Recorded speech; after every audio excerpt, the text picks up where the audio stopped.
Kita nak belajar hari ini tentang maksud najis. Kelas 4 item. Go. Maksud najis.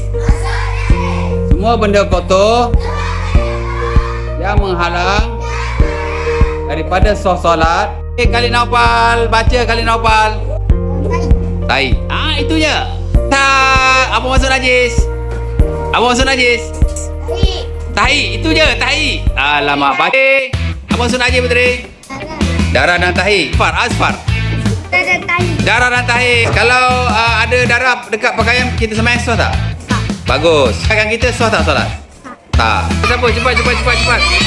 Mikael. Lia. Kalau ada darah dan tahi, sah tak solat kita? Kenapa tak? Atau tidak? Babi mana Asfar? Mohon lazam betul atau tidak? Tepuk tangan untuk Asfar. Yeay. Seronok pengajian kita hari ini. Terbaik.